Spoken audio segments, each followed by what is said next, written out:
My name's Doug Clough, but I'm not in the radio business. I'm just a fan. But I was lucky enough to be going to high school when Dennis was on the air. And I was living with my grandparents, and every radio in the house was turned to KOME back in the Doug Pledger days. And a stoner buddy of mine at school turns his radio to KOME and says, "Check out this shit," about 9 o'clock when Erectus is coming on. And from there on, that was my introduction to delinquency and depravity. So, and we just don't have that anymore. And Dennis and all of you made KOME a legend.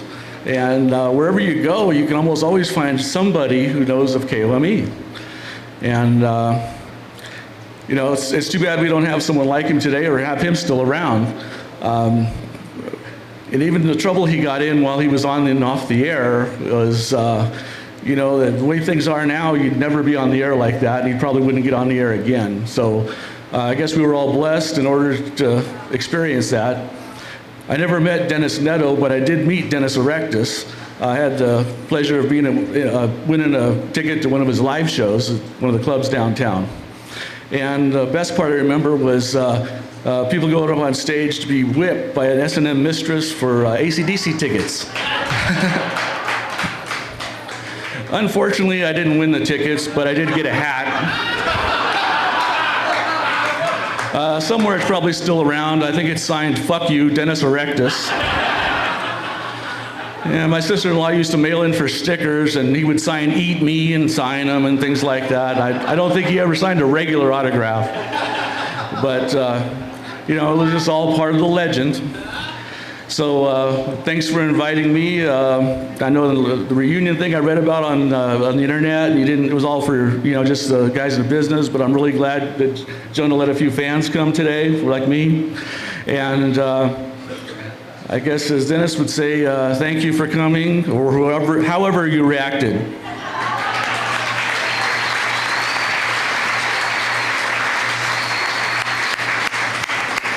I see one more person. Come on up. Thanks, Ted. Hey, I'm Jim Draper.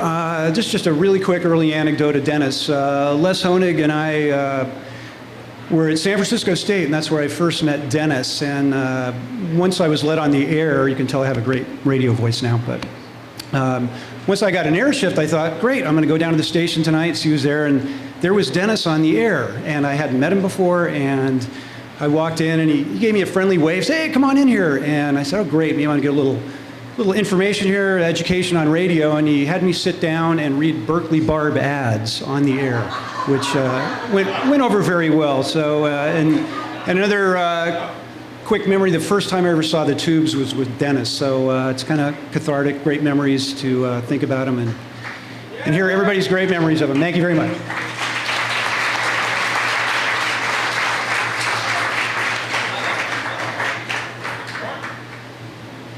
How can I pass up this microphone, huh?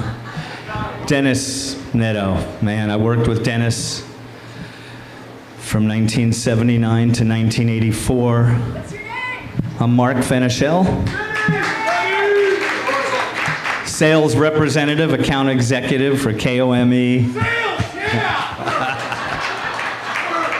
But, I'm really happy to say that from 1984 until we lost Dennis, I was Dennis's friend, and we spent a lot of time together in those years before Dennis's accident, and I spent quite a bit of time with Dennis after the accident and got to see him and hang out with him and hold his hand once in a while and just sit there while he was on drugs and all the shit they gave him and all the stuff that they did to him. And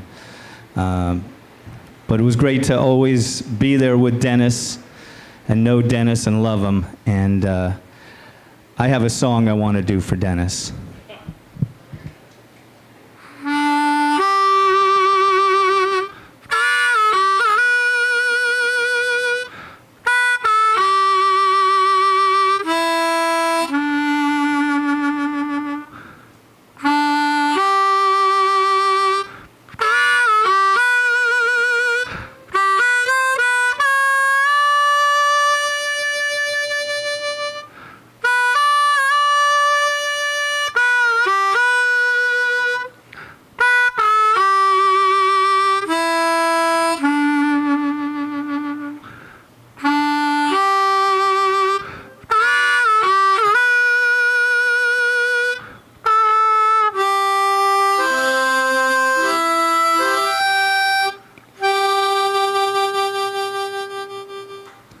Thank you.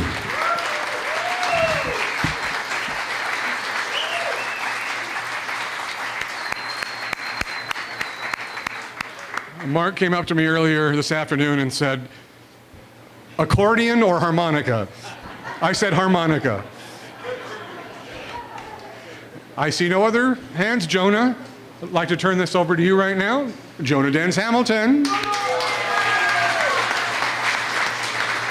You got choked up with that last thing, didn't you? Now I got to talk.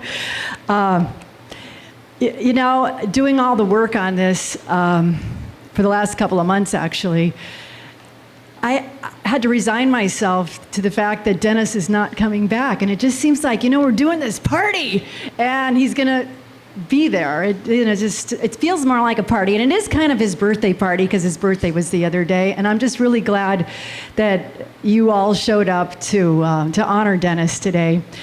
I also didn't want to forget to put in a big thank you to Dennis's friend, Bob Dickin, who is his friend. I'm going to call him his lifetime friend. If you notice some of the little, there's some posters around of people saying a few things about Bob. Bob really had to step up to the plate, but it was a labor of love for Dennis, and he took care of his mom as well. And it's kind of like a brother, as much of a brother as somebody could be. So thanks, Bob. And another person would be Donna Valpicella, that you know as Denise Erectus. Donna lives in LA, and she visited Dennis for 5.5 years, at least once a month, and drove up here to the hospital and spent a lot of time. Yeah. And she really did a lot because she was a friend, and she used her own money to buy him things, made sure that he was staying happy. And let me thank you, too, for anybody here that wrote to Dennis or visited him while he was in the hospital. Donna, I would forward everything that I got, and Donna made sure to always read the letters, and he appreciated that. I got to visit Dennis a lot of times, but not nearly as many as I wanted. Dennis was a friend of mine, and those are significant words. Dennis was my friend. I cherished that, and that sounds kind of corny, but you know, that was the kind of person. He was one of these friends that, you know, when somebody makes you feel bad or something happens, it's not just sympathy, it's words that hit the spot. You know, they say the right thing, and then you throw in something really hilariously lewd, and that would make it all better. And I'd been working at KOME for a few years when Dennis was hired as a weekend guy. So who's this new guy? Man, the first time on the air, everybody knew this was somebody special. Yeah, before long, he was the nightly act, and I got to sit in the same chair as he did in that nice warm spot. And we talked about that on the air once in a while. You know, then he would go into another studio and he would write and prep stooges and other bits till 3 or 4 in the morning, and maybe get me into the act once in a while. He was a hard worker for sure, and a hard man to beat. And that was proven in the ratings as well. I wish I could thank him for the nearly 30 years of friendship that we had before his heart attack in 2006, and I wish I could have done more for him. We all know that we tried. Thank you for the prayers also. And many of you also helped by donating to his medical fund at the benefits that we held. They were fun. We made some money, and we spent some of it. But there is still some in there which we're probably going to turn into Dennis Netto Memorial Fund for brain injury. This is going to children that have had strokes and guys coming back from the wars, and you know, people that need some help with you know, iPods and things like that, therapy. So we're hoping to maybe keep this thing going for him. So I hope you're having some fun today and had some laughs. I know it's getting choked up too, especially when the reality sets in. So join me and Dennis's radio friends. We're going to be doing something special at 4 o'clock when the band starts. In fact, all the songs are going to be something really special. But the first one is written for Dennis, and there is audience participation, and you're going to see anybody here that is a radio friend of Dennis that didn't get in on the emails, please join us up here, and we're going to do a little thing where we shout our own names out, and we all get to sing the third verse. I have the lyrics for you. So let me finish by thanking you for being here in Dennis's honor today. Go ahead and give yourself a hand. And now go ahead and give yourself a nice pat on the butt.